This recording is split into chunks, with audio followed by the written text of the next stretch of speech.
guys. Way to go. Keep it going. Good job, guys. All right, Paul. I see you. All right, John. Finish on. Coach Carl. Great job, guys.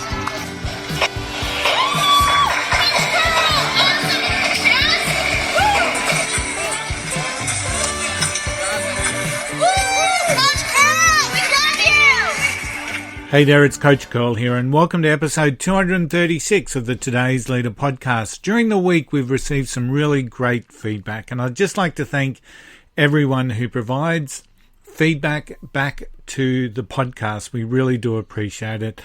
And the feedback that we really loved this week was about our episode 217 with the amazing Rhea story. And if you haven't heard the interview with Rhea, please go back and take it in, tune into it, because there's some amazing insights about an incredibly strong leader. And the lady, Natasha, who sent through the feedback, spoke to us about how amazing it is to be able to speak to these incredible people, these amazing leaders right around the world. And I really do have to agree. It is an amazing experience for myself, and it's one of the things that I really look forward to on every single week, to speak to someone with a different thought perspective, with a different mindset, and really try and consume what it is that they can offer both me and the audience of the Today's Leader podcast. Now, today's episode features Adam Mendler. Now, Adam is the Chief Executive Officer of the Veloz Group, where he co-founded and oversees ventures across a wide variety of industries. It's almost a question of what they don't do as opposed to what they do. So Beverly Hill Chairs, which is a leading office furniture retailer, Custom Tobacco, a one-of-a-kind cigar customization e-commerce platform, Veloz Solutions, which is a technology consulting and software development practice. Adam oversees them but remains active in each portfolio, providing strategic guidance and support. So a real leader in many ways. Adam also provides business thought leadership as a speaker to businesses, universities and non-profits. As the host of a number, like he's got two podcasts, the 30-Minute Mentor series, which is a personal professional development podcast. He also runs or created the Lessons in Leadership series in Thrive Global. So an amazing juggler of time must Adam be, because he's just into a lot of things. The leadership series, the 30-Minute Mentor series, is just amazing because he regularly interviews, top 100 style leaders across America, and it's an amazing platform. So please check it out, because it is a great podcast series. He's conducted over 300 one-on-one interviews with leading CEOs, founders, athletes, celebrities, influencers, and generals, and a couple of admirals in the military. He's also written exclusively on leadership, management, entrepreneurship, marketing and sales, having authored over 70 articles published in major media outlets like Forbes, Inc. and the Huffington Post. It really is an impressive portfolio. Now, we did have a couple of little sound gremlins. I think we had the ghost of autocratic leadership on the line somewhere, just adding a little bit of reverb in places. But I think overall the conversation is quite listenable. The sound is really quite good, except for when the ghost of autocratic leadership pops in. So please bear with that as you go through. It's not overbearing, but I always just like to give a little bit of a warning, just to make sure that you're prepared. I know that you will find Adam's insights absolutely amazing, and after we hear from Think and Grow Business, it's my pleasure to welcome Adam Mendler to the Today's Leader podcast. The Coach Curl podcast is brought to you by Think and Grow Business, the home of the Think and Grow Business Mastermind. If you're serious about growing your business, get serious and join a mastermind group today. Find out more at thinkandgrowbusiness.com.au. So welcome to the podcast. Today I have Adam Mendler. How are you, Adam? Tony, I'm great. Excited to be here with you and with your audience. Excellent. So let's get the ball rolling. Tell us a little bit about yourself. Tell us the Adam Mendler story. Tony, how much time do we have? That could go on for a long time. We've got a lot of years to cover. Yeah, just the Decades abridged to cover. version, the summary, the exact summary. Let's do it that way. I'm an entrepreneur. I run a few different businesses. We have an e-commerce business that is called Beverly Hills Chairs. We're the leading sellers in the U.S. of refurbished brand name office chairs. We have another company called Custom Tobacco. We created a unique platform where you can create your own private label cigars in real time. Everything's custom, shape, size, blend, wrapper, filler. We have a software company called Veloz Solutions where we create customized software for early stage to middle market companies. Okay. All these businesses have been built out under our umbrella company, the Veloz Group, which we named after the street that I started the Veloz Group with my brother, and we grew up on a street in LA, in Tarzana, which is part of LA, Veloz Avenue. So a little bit about me is I'm an LA native, born and raised in the great city of Los Angeles, and went to college at USC. After USC, I moved to New York, worked on Wall Street for a bit. I was working for what was then the largest hedge fund in the world, a company called D.E. Shaw. Worked there for a couple of years, came back here to get my MBA at UCLA. While I was at UCLA, I did a couple of internships in the entertainment industry, went back into finance, working for Credit Suisse. When I was in my late 20s, started this entrepreneurial journey, which I'm on right now. Told you about the businesses. I also do a lot of writing and speaking. Yeah. Speak about leadership, speak about entrepreneurship, management. And I have a podcast, 30-Minute Mentors, where every week I go one-on-one with the most successful people in the country on how they got to the top, and more importantly, on how listeners can get to the top as well. And Tony, I know it's a mouthful there, but a lot going on, and I tried to give you the abridged version. You've got a heap going on, can I tell you? That's quite a story. But so I guess one of my first questions there, Adam, is how do you keep on top of everything? It's a challenge. I'm not going to sugarcoat it. It's definitely hard. I think that the most important things are, first and foremost, you have to be really passionate about what you're doing. If the passion's not there, it's going to be really hard to do anything successfully, let alone to do many things successfully. I can tell you in my own experience, in my own career, I've had jobs and internships, and we've all had experiences where at 3 p.m. you feel completely drained, and you might have a 9 to 5, but by 5 p.m. you're done. In my case, I have long days, I have early mornings. Oftentimes I'm working until I'm ready to fall asleep, but I'm always engaged. I'm always into it. And when you're into the work that you're doing, when you're passionate about what you're doing, it makes a big difference. You're able to get more done. You're able to, it doesn't feel like work. It's life. It's when passion propels the journey, it really does make work seem like, well, it's just simply what we do. It's not work. It's what we do. It's how we live our life. So with your leadership speaking and writing, what areas do you specialize in? I talk a lot about leadership. It's a big topic for me. I give talks on leading in today's landscape, lessons learned from America's top leader, how anyone can become a better leader, how to become your best self. I speak about entrepreneurship, lessons from building 3 different businesses in 3 different industries. I talk about management, sales, marketing. Tony, I have a pretty unique background in that I've created these different businesses that are quite diverse in nature.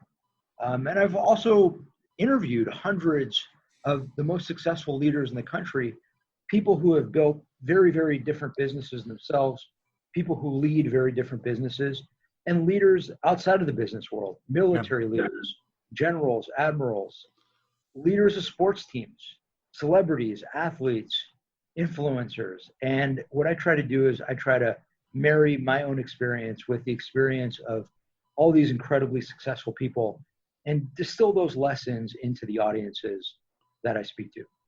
It's quite an amazing thing when, we've recently started doing the interviews with our particular podcast, the Today's Leader podcast. And one of the things that I'm finding 100% enjoyable is getting different insights, different thought processes from leaders right around the world. And to me, it's helping me so much. Has shared some of the internal lessons, I guess, that you've taken away, some of those key takeaways that you've had speaking with and interviewing some of those top leaders that you've done on your podcast. Yeah, we could spend an entire episode on this. We could do a series on this. But for starters, the most important thing that I try to impart onto audiences on this topic is the core principles of effective leadership are universal. So it doesn't matter what kind of organization you're running. You could be leading a startup company, you could be leading a Fortune 500 business, you could be leading a unit in the military, you could be leading a basketball team. To be an effective leader, you need to understand how to lead, and you need to follow those core principles. It starts with yourself. It starts inwardly. Yeah. To effectively lead others, you need to effectively be able to lead your own life. Before you can effectively lead others, you need to know who you are. You need to really understand your strengths, your weaknesses. Great leaders are people who are greatly comfortable in their own skin. If you are someone who is still trying to figure that out, you're probably not in a place where you're really ready to lead other people. Great leaders are people who understand that leadership isn't about me, it's about you. It's about taking everyone around you. It's about leveraging all the resources at our disposal and using it to make our teams better. Taking 1 + 1 and turning it into 3. Great leaders are great listeners. Great leaders take the time to really get to know the people that they're leading. There's no one-size-fits-all approach to managing every person in your organization. Everyone responds differently. So take the time to really get to know the people that you're leading. Yeah. Listen to them. Don't make assumptions. It's so true. I talk about leaders needing to have an intention to have their people as the number one, and then investing in that intention. And we invest in it in mainly our time. If we have leaders that are taking the time with an intention to get to build that rapport with their team, fundamentally they start building a great culture because their people are seeing a leader that cares. So. And a leader that they respect. So in terms of, I'm really intrigued to hear from you, Adam, in respect of what we're seeing in the world today, the crisis that envelops the world with the health crisis, the economic crisis, which many are saying is the impacts of this is going to last for years, if not decades. What sort of leadership are you seeing succeed in the world today? Is it the basic characteristics that you just sort of outlined, those general characteristics that great leaders share, or is it something more that we're seeing today? It's a really good question. And I don't think that what we're seeing today defies any sort of basic principle. So what we're seeing today is very much in line with what those of us who understand and study leadership would tell you works when leading during times of crisis. And when you look at who's succeeding today and when you look at who's failing today, it does fall pretty closely along the lines of who understands how to most effectively lead and who understands how to most effectively lead in times of crisis. And what are the things that leaders need to know when leading during times of crisis? What are the most effective and most important principles? Leaders need to be honest. Leaders need to be truthful. Leaders need to be trustworthy. Leaders who are leading with a significant credibility gap are starting at a major disadvantage. And when that dishonesty continues throughout the crisis, you're burying yourself. Yeah. So the leaders who have been most successful are leaders who have been honest from the get-go, who've been honest before the crisis. The leaders who have been trying to lie their way through this have been exposed. Their coronavirus is a truth teller. You can't lie your way out of the coronavirus. You can't lie your way out of an economic crisis. Yeah. So when I tell you, or I tell an audience that leaders need to, and it's not just me saying it, when on 30-Minute Mentors, when I ask a guest on a scale of 1 to 10, how important is ethics to leadership? And every single one of my guests says 10, at least a 10. This is a universal principle, and we're seeing it play out in front of our eyes. The importance of following fact, following truth. I mean, this is a science-based crisis that we're in right now. And when you look at the countries that are following science, those are the countries that are winning. When you look at the countries that are denying science or are playing politics over just chasing fact, that's when you're running into trouble. So great leaders are people who are not looking to make excuses, not looking to try to come up with, they're not looking for scapegoats. They're not looking for short-term fixes that just prolong the long-term pain. Great leaders are trying to figure out, how do we solve the underlying problem at hand? And the only way to do that is by attacking it in a very factual and honest and clear-headed manner. So look, just as a starting point, that's one way we can assess who's doing things right and who isn't. Absolutely. I like that, the word that you used earlier in that, the credibility gap, because it and leaders starting with a credibility gap, because one of the things that I've seen is that everything's exaggerated in a crisis. And, I've seen that with the people that I coach. I've seen that with the businesses that I help. So if you've got a bad business model, a bad marketing, a bad lead generation, bad leadership, bad behaviors, everything is exaggerated in the negative in a crisis. So if you're starting with a gap, it stands to reason that the crisis is going to widen that gap. So I really like that concept, because I was able to immediately relate it back to some of those personal observations that I've seen. Adam, what role does vulnerability play for a leader in the current crisis? I think it's extremely important for leaders to be vulnerable, period. Yeah. I think it's important for leaders to show strength, but not to show strength in a way that is so clearly inauthentic that we go back to what we just talked about, where you create this authenticity gap. On the contrary, showing vulnerability, I'm struggling pronouncing the word vulnerability, as important a word as it is. Yeah.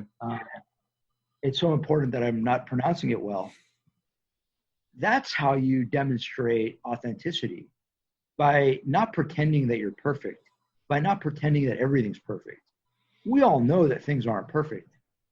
In a crisis, by definition, things aren't perfect. Things are going badly. So let's not sugarcoat things. Let's not pretend that everything is great. Show some heart. I look to perhaps the most impactful moment for me personally in the Obama presidency, I remember when, and this is hard to talk about because it was such a terrible experience in our country, but during Sandy Hook, when there was an awful school shooting and little children were killed, and it was awful. And President Obama gave a speech and couldn't keep his emotions, and she was struggling to keep his emotions in check.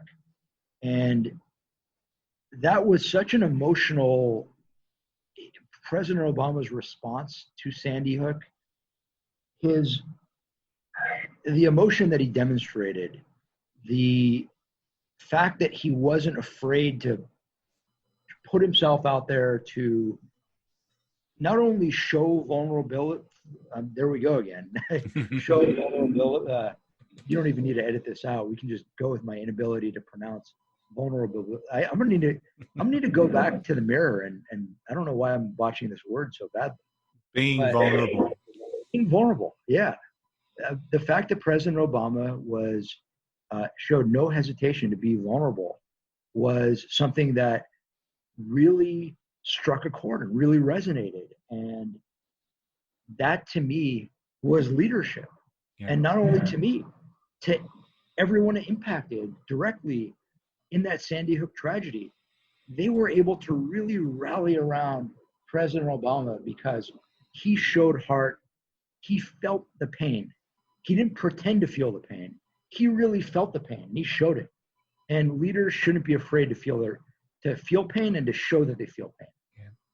Yeah. With vulnerability, to me, I think vulnerability shows strength. It shows that strength to be who it is that you are. And one of the things that I think leaders have taken on board as this crisis continues is that the reality is that no one's expecting leaders to have the answers. It's not like you can go to the filing cabinet and pull out things to do in a pandemic, because fundamentally what we're seeing at the moment is, and continue to see, is something that's never been documented, that's never happened before to the extent that it is. So for leaders to actually stand in front of their people and be vulnerable and ask for help, or to let them know that that personally they don't have the answers, but together maybe we do, is a real opportunity for a leader to be able to, I suppose, drive that team spirit and to drive that leadership capability. But vulnerability to me brings strength to a leader, and it highlights that strength with the alignment that the team, and that story about Obama certainly highlights it, because many times here in Australia, for example, Adam, we've seen leaders that have gained publicly from a public approval rating around what I would call being vulnerable or showing some emotion. And at times it almost feels like it is a play game. And one of the most endearing ones that I know was when Brisbane, where I live, had the 2011 floods, and the city was devastated. And, the Premier at the time, Anna Bligh, led so well during that particular crisis in our city, and she was vulnerable. You could see it. There was a true emotion. There was a number of different press conferences where she allowed those emotions to get to come through. But just, I think 9 months later, she was voted out of office because people tuned into her being a vulnerable leader. And then when everything, and of course, there's always going to be some political stuff in there, but as soon as we came out of the crisis, it was almost like she went back to the party machine. And so people saw people then saw Anna as a politician again, and not as that vulnerable leader that led her so well. So in Anna's case, it was very much a double-edged sword, because she started to toe that party line again, which I think is just, I think that's what we miss sometimes in politics, that at one with the people. So without wanting to get into a political discussion.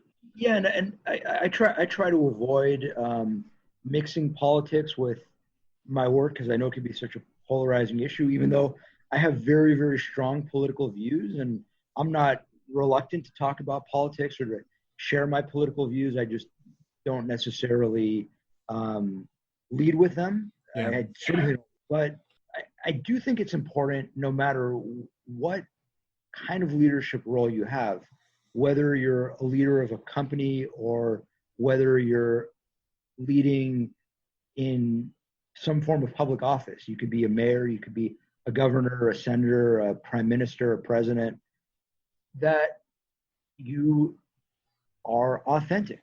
Yeah. Those who are authentic do better. They thrive as leaders.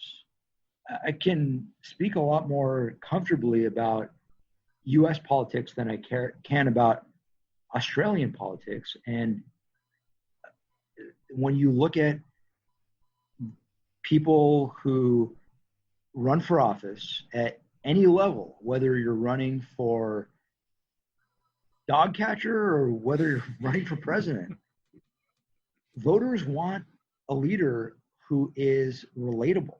Yeah. Voters want a leader who they perceive to be authentic.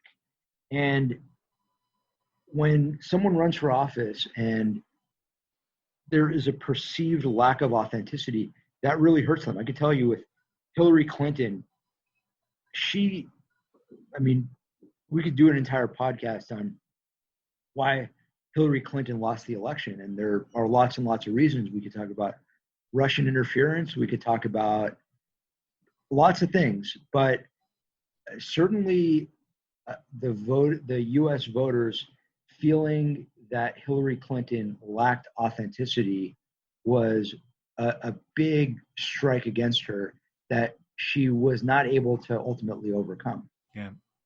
Authenticity is it's just it should be a given that that's what leaders are, but unfortunately people see leadership in different ways. Adam, tell me, who's inspired you in your leadership journey? It's a great question, and I'm inspired continually. Yeah. There isn't a day that goes by that I'm not inspired. I think it's important for us to keep our eyes open for inspiration because it's there. I'm inspired by all the guests who I have on my podcast. Every leader who I've interviewed has inspired me in some form. I'm inspired by the people around me who I see doing such unbelievable things. When you turn on the news, there are two kinds of news stories. There are the news stories about all the horror and terrible things that are going on in the world. And then there are the news stories about all the good things that are happening around us, all the inspiring people, all the people who are making the most of their abilities and truly becoming their best selves, truly living life as their best selves. Those are the people who are inspiring me. The people on my podcast are people who most listeners have heard of. Most listeners would know their names or would know the names of the companies that they lead. But you don't need to be the CEO of a multi-billion-dollar company, or you don't need to be a NFL Hall of Famer or a celebrity to be someone that all of us can be inspired by. Yeah.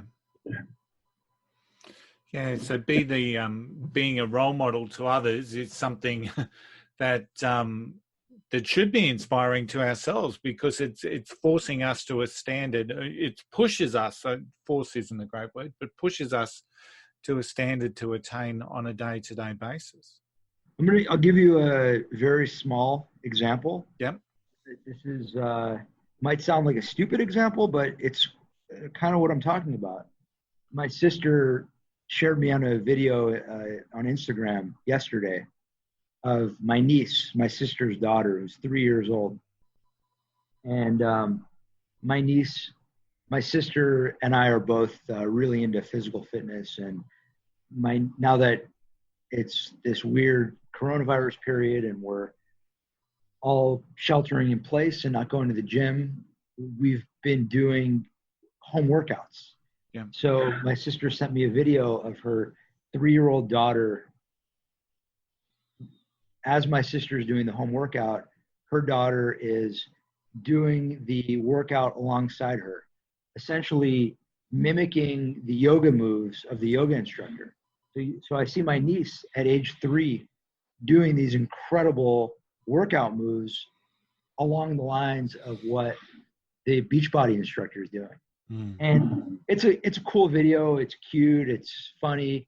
But when you take a step back, you think about it, you say, my God, there's a 3-year-old kid who is doing moves that 95% of the people out there aren't doing, that everyone out there should be moving. Everyone out there should be exercising. Everyone out there should be taking care of themselves, should be pushing themselves in some way, shouldn't be afraid to try to challenge themselves. This is a 3-year-old kid who sees something and her first reaction is, I'm going to try to do it. I'm going to see if I can do it. We're not easy moves. If anyone follows me on Instagram and saw the video, you'll know what I'm talking about. And it's a little example, but we can all find examples throughout the day of things that are inspiring. And a lot of it's really how you look at things. Try to understand and try to frame experiences in a way that enable you to be inspired. Keep your heart open.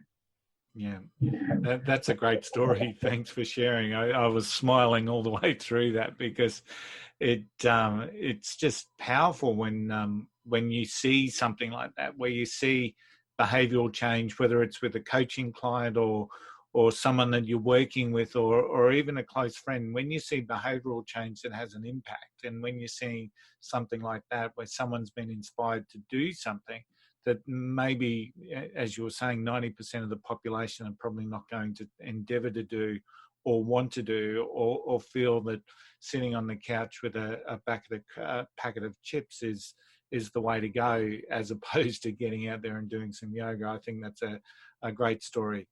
Adam, along our journey, we have inevitable troughs, and we confront that concept of failure, or we actually feel at times that we fail. How do you deal with those little hiccups that we have along the way? And tell me about your relationship that you have with failure.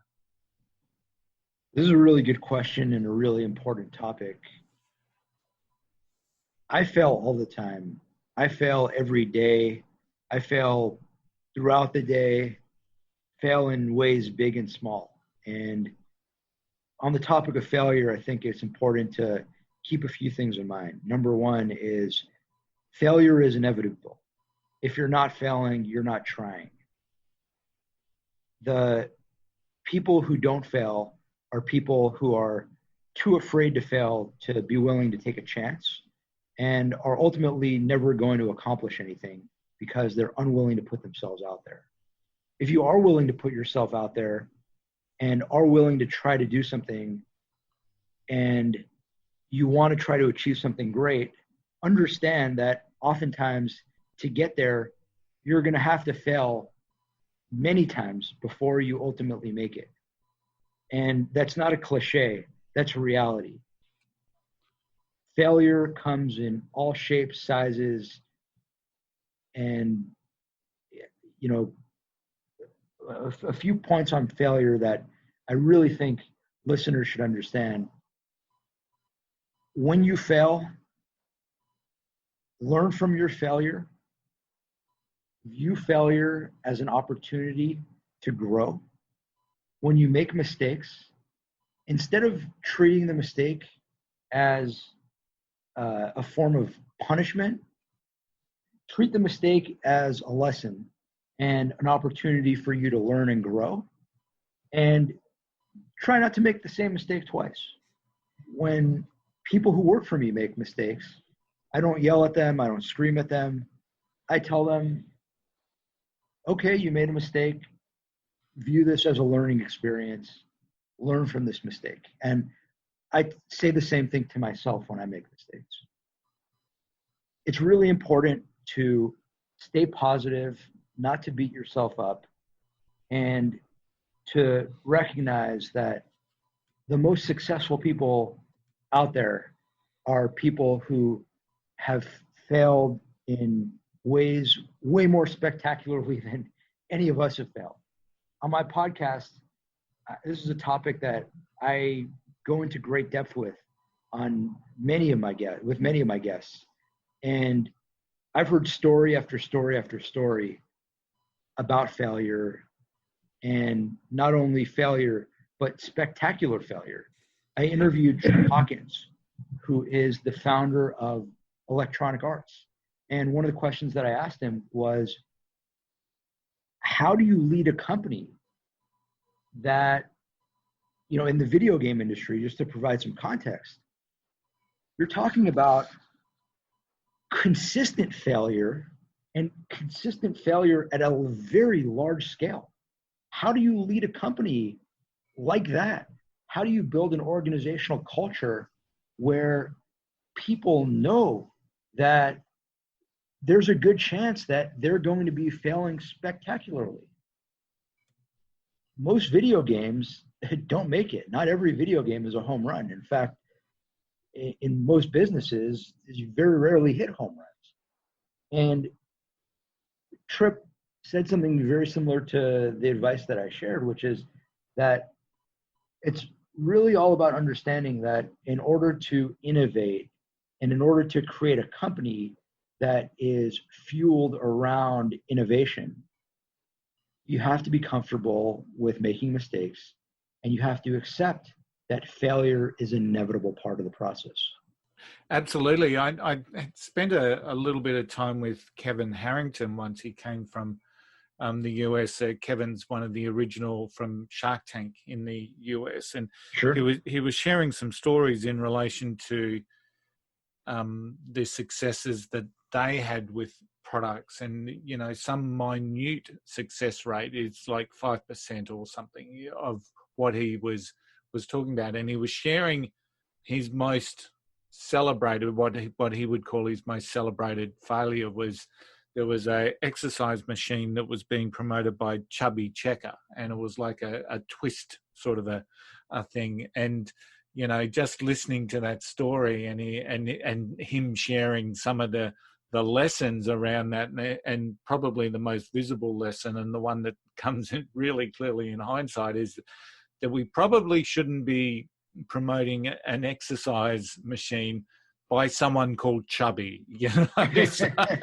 So it's really quite a celebrated story that he shares. But one of the key messages was the fact that the success rate of products that they actually took on was really quite minute, but those products were amazingly successful. So part of that process, I guess, with that EA, the Electronic Arts and video games, is a very similar thing. Not everything's going to work. They know that. But when the ones that work, they work incredibly well. So it's about learning every time that something doesn't hit the mark, and then trying to incorporate it into potentially what the next best thing is going to be. So that constant learning, that constant reshaping. And one of my guests Max Story, spoke about failure in a really interesting way. He said, we all fail. We fail every day, and you think back to when, you've got a baby that's starting the walking journey, the learning to walk journey. And he says, no one sits back and says, look at that baby failing. They all say that baby is learning to walk. And it's so true. It's so relevant. And it's like every time we launch a product that may not hit the mark, it's about learning what is going to hit the mark. So totally. And to your point, I've actually interviewed Kevin in my Lessons in Leadership series.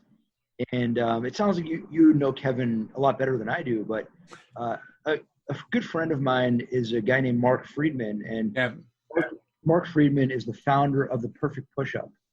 And Mark is a guy who's very knowledgeable about the infomercial world.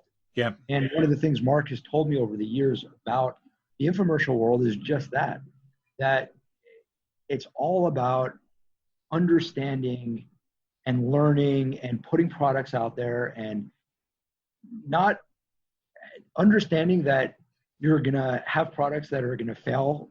But when you fail quickly and learn, grow, iterate. these guys are incredibly data driven, and the infomercial industry was data driven before big data was on the tip of everyone's tongues.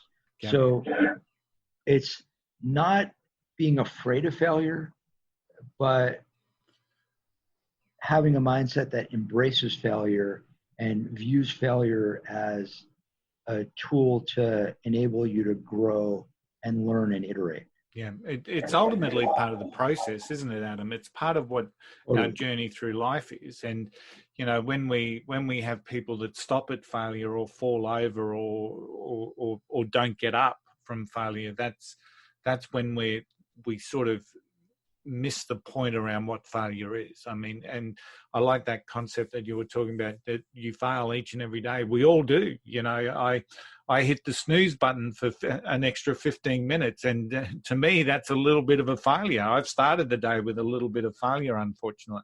I then went up and went out for a run. So I guess I tried to address that failure pretty early, but it's part of our process. Every now and again, we're not going to necessarily feel like we've hit the mark on something, and sometimes success is just getting something done as opposed to maybe doing it to the best standard that you can, because unfortunately that's the day that potentially we're having. So sure.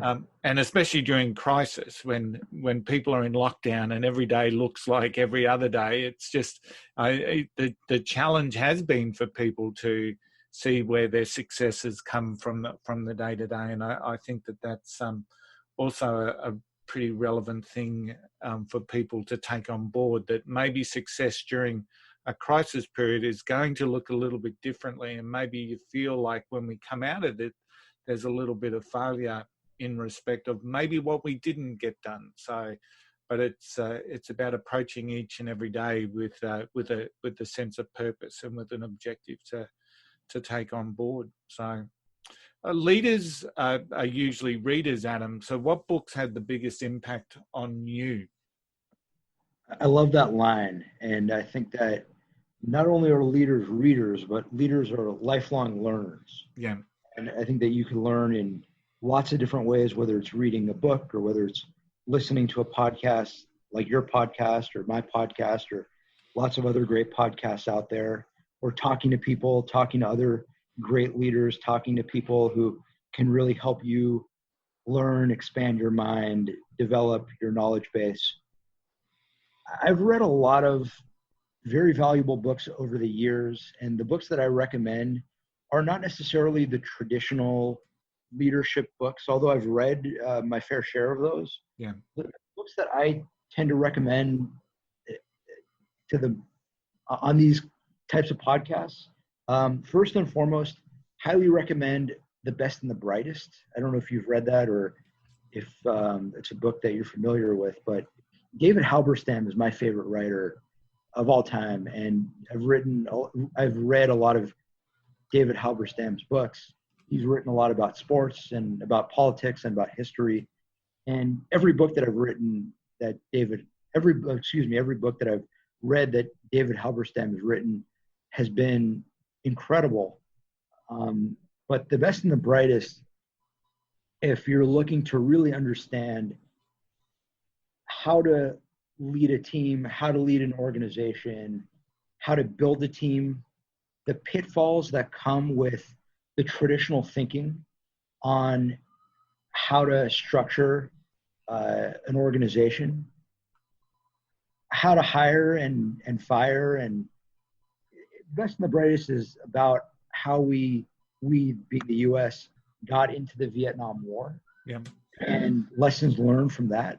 So it's not a traditional leadership book, but the lessons in leadership from The Best and the Brightest are things that all of us as leaders need to understand. So that's the first book that I recommend. I recommend a lot of Malcolm Gladwell's books. The Tipping Point is a great book. Blank, Outliers, I'm a big fan of Malcolm Gladwell's writing. So those are two good places to start. I just did a quick look up on The Best and Brightest, because one of the joys that I have once again in doing this is I find out so many books that are recommended for both the audience and often myself. So they call that a masterpiece and an American classic, and it's 20 years old. So I think, thank you very much for recommending that. It's got to be more than 20 years old. I'm seeing a 20th anniversary edition, so maybe it's just that particular edition. So maybe, that was, published in 1993 was the 20th anniversary edition. So It is, it's quite old. But I like that because, there's this core of people that are always looking for the newest and the greatest, yet the best and the brightest was written in 1972. Wow. Yeah. So you don't need to read a book that was written in 2020 or in 2018. Yeah. This book was written in 1972. It was not a book about leadership. It was a book about U.S. foreign policy. It was a book about the Kennedy administration and the Johnson administration. And it's as valuable a read for leaders as anything I could recommend. Yeah. And the more things change, the more things stay the same in some respects. So it's really interesting. I see a lot of people get caught up with research and the latest and the greatest, but ultimately what sometimes the latest and greatest is just identifying is that, the old stuff, the original principles, the things that were written 50 odd years ago still have huge amounts of value because all the research is doing is validating what was actually said. So I find that quite interesting. Gladwell, of course, is often referred to by people with the books that have made some real impact. So thank you for sharing both of those. So Adam, tell me about what is the vision for yourself going forward? As mentioned earlier in the podcast, I'm pushing on a number of different things. So vision going forward is to continue to try to take each of these endeavors to the next level. Beverly Hills Chairs, we're really working on growing the business in a number of different ways. We're expanding our product line. We're expanding different offerings so that we can not only be the leading sellers of refurbished office chairs in the country, but have a wide variety of other types of products that customers will love as much as they love our refurbished brand name office chairs. We're starting to do that, and hopefully in the months ahead, we'll continue to roll out new products. On a personal note, hoping to continue to speak to as many audiences as I can going forward.